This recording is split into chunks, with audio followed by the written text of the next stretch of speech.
Hey guys, what's up? So nangyari itong video na to dun sa past episode natin. Kasama natin si Miss Tony Nicola. May nag-comment na gumawa daw ako ng recipe ng isang buttery ensaymada. And to be honest, medyo na-challenge ako and at the same time, medyo takot akong gumawa ng mga bread. Hindi ako nalinya sa bread talaga. Since nag-start ako mag-bake, nasa cake decorating na ako, mga pastries, ganyan. Nag-test ako ng recipes. Actually, naka-4 na R&D ako ng ensaymada recipe na to. So, ito yung pinaka-successful and pinaka-malambot na nagawa ko. Kaya, I'm excited to share this recipe ng ensaymada. So, by the way, thank you nga pala kay Nico Busyong sa pag-request ng buttery ensaymada na to. So, simulan na natin guys. Simple lang to guys. And hindi na ako gagamit ng mixer. Gusto kong makita nyo kung paano ko siya minasa. Pero kung gagamit kayo ng mixer, madaling-madali lang yon. Kasi medyo malagkit ang dough ng ensaymada. So ako meron akong yeast dito na siguro 2018 or 2019 pa siya. So basta nasa freezer lang siya. So pag bumili ka ng isang malaking pakete ng yeast, so syempre konti lang mo magagamit mo. So ilagay mo siya sa freezer para tumagal yung shelf life. And surprisingly, hanggang ngayon buhay pa yung yeast ko. Mga more than 5 years na siya na nasa freezer. So yun lang. So sama-sama na to, isa-isahin natin yung mga ingredients. We have 1 cup ng flour, all-purpose flour guys. Maglalagay din ako ng conversion into grams just in case na mas preferred nyo yung mga naka-grams na ingredients. And then 1 cup also ng ating bread flour. Tapos we have extra 1/4 cup na all-purpose flour for dusting pag magdinid na tayo. Pero kung gagamit kayo ng stand mixer, so sama-sama na siya, pati yung 1/4 ilagay nyo na sa mixing bowl nyo. Tapos we have half teaspoon ng salt, 2 tablespoons ng sugar, white sugar, 1 teaspoon ng instant dry yeast, 1/3 cup ng butter. You can use margarine or kung ano yung preferred nyo na brand ng butter. Softened or melted, doesn't matter guys. And then half cup ng milk, fresh milk, or kahit anong milk na gusto nyo gamitin. And then lastly, 1 egg. Ganyan lang siya, kabilis. Sama-sama na siya, halo-halo na sa isang bowl. So, gamit tayo ng spatula, haluin natin. So, i-mix lang natin hanggang mag-incorporate lahat ng ingredients natin and mag-form siya ng sticky dough. Tapos, mamasahin na natin siya. Hindi lang ensaymada yung pwede nyo gawin sa dough na to. Pwede din yung mga cheese roll. And actually, ang naisip ko, pwede siyang donut. Actually, gusto kong gumawa ng donut, pero ayoko kasi nang nagpiprito. So, ito perfect to gawin yung donut. Yung dough ng donut, tapos bake siya. Ang sarap guys. Para ka din kumain ng fried donut. Ganun siyang kalambot. So yan, medyo sticky siya. Ikalat na natin yung 1/4 ng all-purpose flour. Gusto ko lang kasi talaga mapakita siya ng mano-manong pagmamasa. Cover nyo muna yung dough nyo ng flour, saka yung kamay nyo. Yan, hanggang maubos lahat ng flour. Tapos, ihampas na natin siya against our countertop hanggang ma-develop yung gluten.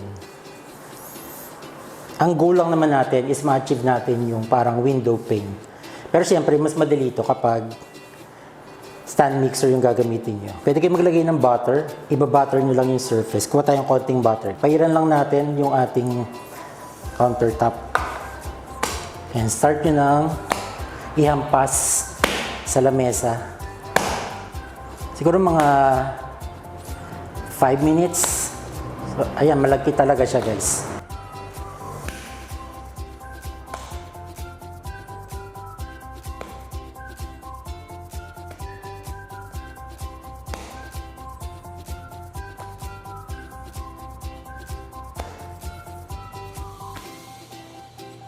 Slap and fold.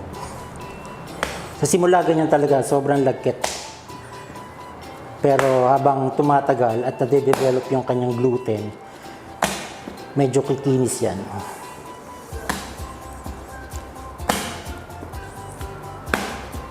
So hindi kayo mahirapang mag-knead kasi ang lambot lang niya. Ang challenge lang is malagkit siya. Yan, medyo kumikinis na siya guys.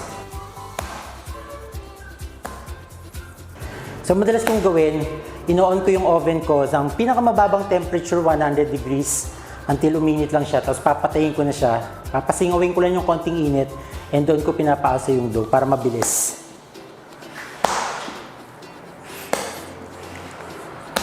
And continue with the slap and fold. Yan, makita nyo, unti-unti na kumikinis yung ating dough. Dito yung ilabas yung aggression nyo. Kung may kinakainisan kayong tao, yan, ihampas nyo sa kanya.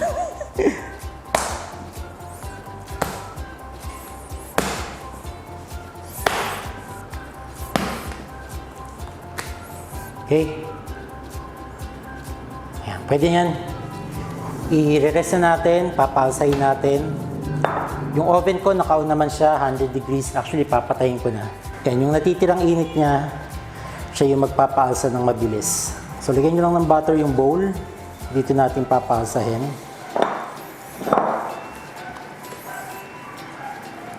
Yan, tatakin nyo lang sa ilalim para lumabas yung makinis na surface niya. Ready na to, i-rest na natin. Lagyan natin ng konting butter. So rest natin for about 30 to 1 hour. Depende sa temperature sa kitchen nyo or kung saan nyo siya ilalagay. Basta until mag-double in size and then ready na tayong magporma ng ating ensaymada. Napaalsa na natin yung ating dough. So release na natin yung air. Before that, i-prepare muna natin yung ating mamon pan, or ano ba tawag dito? Mini batcha. Or basta dito nilalagay yung mamon or ensaymada. Ibabrush lang natin ng very lightly yung ating mold. Basta lang makoat siya ng butter para ma-release siya ng mabilis after ma-bake. Konting-konti lang dapat Kasi pag naparami yan, masyado magiging basa yung ilalim ng ensaymada. So, gagawa tayo ng 5 ensaymada tapos 3 cheese rolls. Yung ensaymada natin, 80 grams. So, depende sa inyo kung gaano kalaki yung gusto nyo or kung gusto nyo mas maliit. I-divide nyo na lang siya sa dough na nagawa nyo. Tapos yung ating cheese rolls is at 50 grams per piece. So, meron tayong cheese. I have cream cheese and then yung quick melt cheese. Ito yung ginawa ko the last time na nag-test ako ng ating ensaymada. So, grated cheese, cheddar cheese.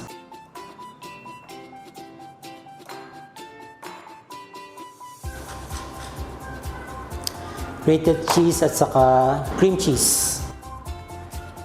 Yan, i-combine lang natin yung both grated cheese natin saka yung cream cheese. So, ito gagawin natin filling for the ensaymada at sa ating cheese roll. Pero mag-try din tayo ng yung quick melt cheese. So, meron tayong scale dito. Kuha tayo ng 80 grams. Yan, 80 grams. Flatten lang ng konti. Kung gusto nyo ng plain lang, i-flatten nyo lang and then smoothen nyo lang yung ibabaw. Ifo-fold nyo sa ilalim. So, that's plain. Lagay natin sa ating ensaymada mold.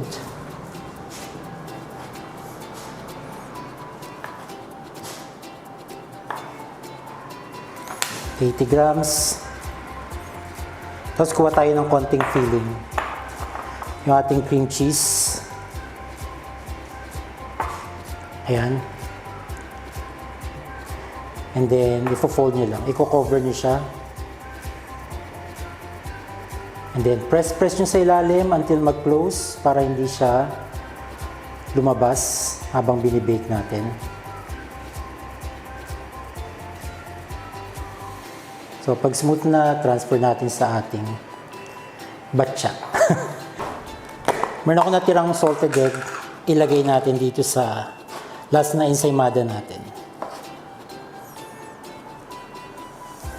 Ang ating salted egg.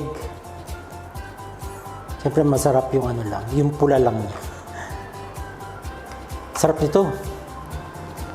Tapos lagyan natin ng konting cheese. Ay sus, panalo na. Uwian na guys. Look at that guys.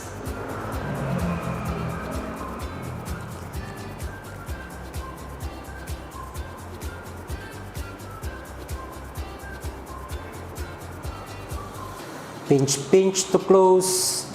And there you go. So yung remaining dough natin, nagtitimbang siya ng around 160 So, mga 52 to 53 grams. Basta mga ganyan. Yung ating cheese roll. 58. So, sa ating cheese roll, flatten nyo lang siya. Gawa kayo ng rectangular shape. And then, lagay tayo ng ating cream cheese filling.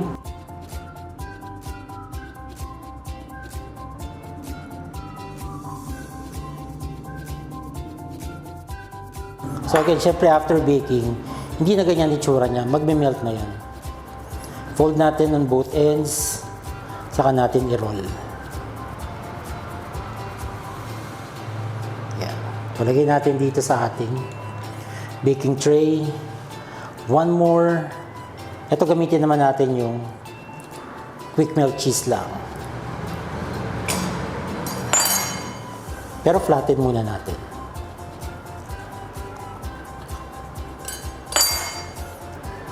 Buwasan natin ng konti.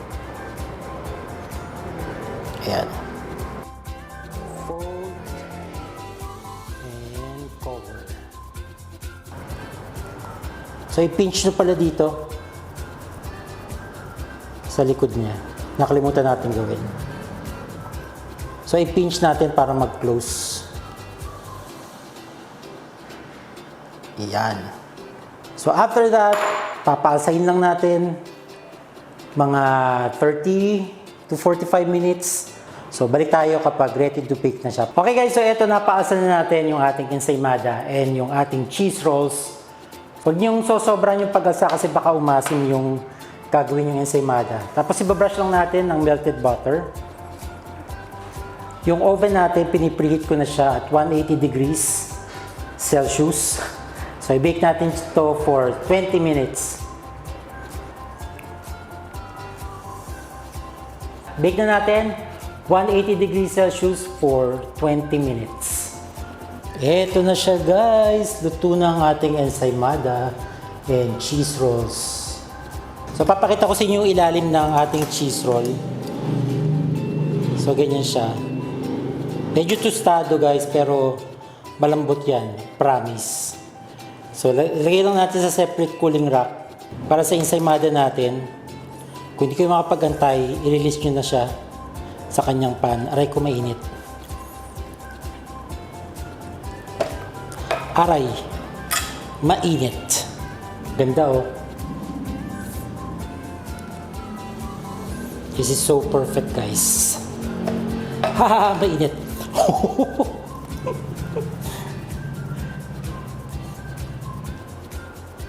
Palamigin lang natin ng konti tapos prepare na natin yung ating buttercream tapos yung mga toppings na pwede nating ilagay. Alright guys, so na-prepare na natin lahat ng gagawin nating toppings and medyo lumamig na. Medyo mainit pa pero pwede yan. Gawin na natin yung ating buttercream. So meron ako ditong 1/4 cup of butter. Nilagyan ko na ng konting cream cheese yan. Malit na malit lang. Siguro mga 2 tablespoons para siya magiging cream cheese frosting. So mas gusto ko kasi ng may konting asim ng cream cheese. Hindi siya yung pure buttercream. And mga 2 tablespoons ng powdered sugar. So depende yan sa sweetness na gusto nyo. Mix lang natin.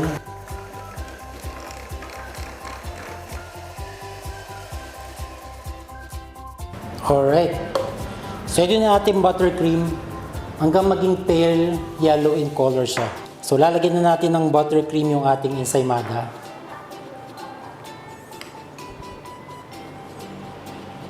So depende sa inyo kung gusto nyo na makapal or manipis. Yun na! Tapos na! So different toppings sa tayo guys. So ito muna siya with buttercream. Unahin natin yung parmesan. Parmesan cheese. Or kung meron kayong queso di bola, okay din siya. So ito lagyan natin ng parmesan. Pagulungin nyo lang guys. Hanggang maging completely coated siya with parmesan cheese. Ayan. Grabe! Look at that. Next natin, sliced almonds.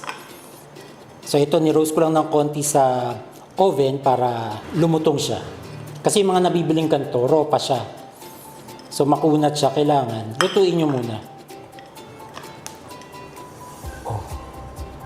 Next natin, grated cheese. So tatanungin nyo ako kung anong brand ng cheese yung ginagamit ko. Ito Eden, ito yung Magnolia, ito yung ginawa nating filling. So maganda siya pag hydrate, maganda yung itsura niya.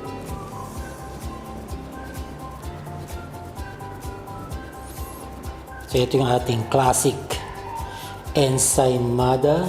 Look at that. Hindi ko na alam kung ano yung may salted egg sa gitna. Bahala na siya guys.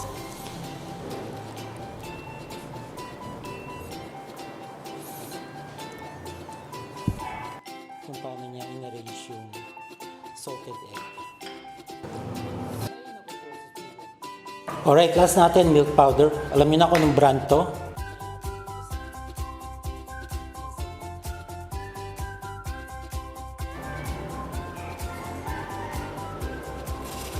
Naku, ang sarap nito, promise guys. And then, dito na tayo sa cheese roll. Milky cheese roll na siya. Paikutin lang natin.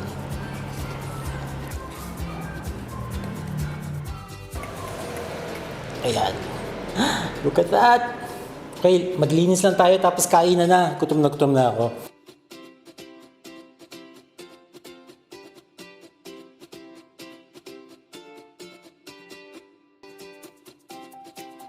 Titikman na natin. Dito lang tayo muna sa classic.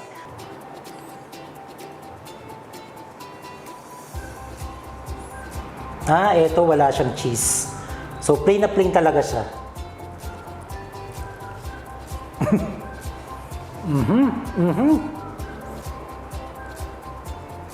Malambot siya.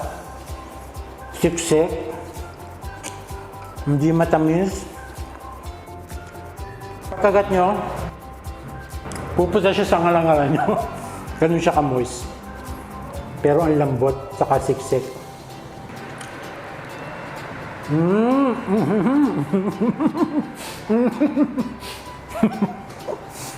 Ito. What if lagyan natin ng cheese? Milk powder and cheese. Although meron siyang cheese sa loob. Pero, ito yung perfect bite. Naku po, sarap. Alright, so yun lang guys. And again, magte-thank you kay Nico for requesting na gumawa ako ng ensaymada recipe or buttery ensaymada. And guys, kung may mga request pa kayong recipe na gusto nyong itry ko or kung gusto nyong ma-challenge ako, comment nyo lang kung ano yung gusto nyo. So thank you guys for watching and I will see you on my next vlog. Bye guys!